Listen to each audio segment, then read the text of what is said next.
کہ اب جو یہ جنگ شروع ہو چکی ہے آپ جلدی ختم ہوتی دیکھ رہے ہیں؟ کوئی فریق اس میں پڑے گا، کوئی صلح صفائی ہوگی، معاملہ سیٹل ہوں گے، یا پھر آپ جنگ پھیلتی دیکھ رہے ہیں؟ دیکھیں جی، اس وقت جو اسرائیل کی جنگی مشینری ہے وہ جس جنگی جنون میں مبتلا ہے اسے دیکھتے ہوئے تو فوری طور پہ اس بات کا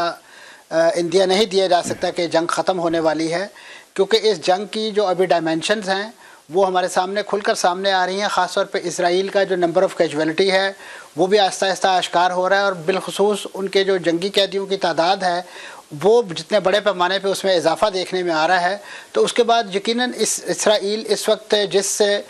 زخمی شیر کی حالت میں ہے تو وہ ایک اپنا سیویئر بیکلیش نہتے فلسطینیوں کے خلاف اسے شروع کر رکھا ہے، جس کے نتیجے میں وہاں پہ ایک بہت بڑے انسانی بحران نے جنم لے لیا ہے،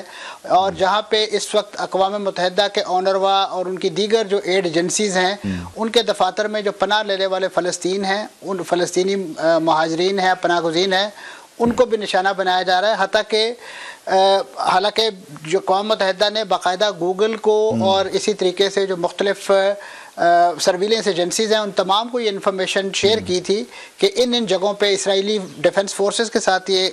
انفارمیشن شیئر کی تھی کہ غزہ میں ان مقامات پر ہمارے دفاتر یا ہمارے اس انداز کے امدادی وہاں پر اٹیک نہ کیا جائے۔ امریکہ کا رول آپ کس طرح سے دیکھ رہے ہیں منصور صاحب، کہ جس طرح سے وہ کہہ رہے اپنے بحری بیڑا بھی اسرائیل کی مدد کے لیے بھیج رہے ہیں، اس کے بعد روس، ایران سمیت جو دیگر ممالک ہیں ان کے سخت بیانات سامنے آ رہے ہیں، یہ تو ایسا لگ رہا ہے کہ جنگ پورے خطے کو اپنی لپیٹ میں لے لے گی؟ یقیناً جی، اس میں سمجھتا ہوں جو سب سے بڑی حماقت جو ہے وہ امریکہ کے پارٹ پہ سرزد ہوئی ہے کہ انہوں نے اپنے آپ کو اس قضیے کا ضامن بنایا ہوا تھا، وہ اب اس کا ایک پارٹنر بنتا ہوا نظر آ رہا ہے، جس انداز سے اس نے خم ٹھونک کر اسرائیل کی جو عسکری سرپرستی یا حمایت کے لیے اپنا سب سے بڑا جنگی بیڑا جو ہے وہ خطے میں روانہ کیا ہے، تو وہ بنیادی طور پہ نہتے فلسطینیوں کے خلاف تو نہیں ہو سکتا۔ ان کا کوئی ایجنڈا لارجر ایجنڈا ہے، جسے وہ یہاں سے سمجھتے ہیں کہ ایران کا انفلوئنس ہے اور ایران کے انفلوئنس کو کنٹین کرنے کے لیے، یا انہیں ایک خطرہ ہے کہ اس میں جنگ میں شاید لبنان کی طرف سے بھی کوئی پارٹیسپیشن ہو سکتی ہے، تو انہوں نے ان چیزوں کو فورسی کرتے ہوئے ایک لحاظ سے اپنے آپ کو ایک پارٹی کے طور پہ یہاں پیش کیا ہے۔ تو ایسے میں اقوام متحدہ یا دیگر اداروں میں ہم کبھی بھی انصاف کی توقع نہیں رکھتے، کیونکہ ماضی میں بھی جتنی بھی قراردادیں پیش کی گئی ہیں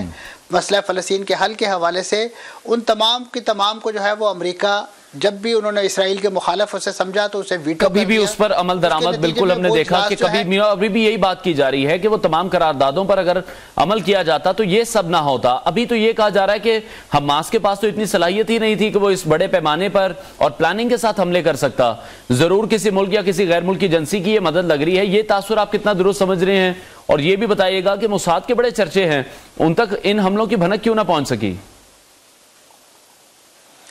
دیکھیں جی، اگر اسرائیل جو ہے وہ دنیا بھر سے اپنے ہاں یہودی آباد کر لا کے ایک جعلی ریاست یہاں قائم کر سکتا ہے، اور اسرائیل امریکہ جو ہے اسے آئے روز نت نئے اتحاد دے کے اس کے دفاع کو مضبوط کر سکتا ہے، تو جو نہتے فلسطین ہیں ان کا کیا قصور ہے؟ وہ اگر اپنی بساط کے مطابق اپنے وسائل اور اپنے طریقہ کار کو استعمال کرتے ہوئے اگر وہ کسی نوعیت کے ہتھیار یا چھوٹے موٹے ہتھیار یا راکٹ یا مقامی طور پہ کچھ چیزیں تیار کرتے ہیں، تو یہ ان کا بین الاقوامی قانون کے تحت تسلیم کردہ حق ہے کہ جس کے تحت ان کی زمین پر قبضہ ہوا ہے، اور انہیں اس قبضے کو چھڑوانے کے لیے باقاعدہ مسلح جدوجہد کا حق جو ہے وہ اقوام متحدہ کا چارٹر دیتا ہے۔ تو انہوں نے تو اپنا ایک لیجیٹیمیٹ رائٹ استعمال کیا ہے، لیکن جس انداز سے اسرائیل کو سپورٹ حاصل ہے،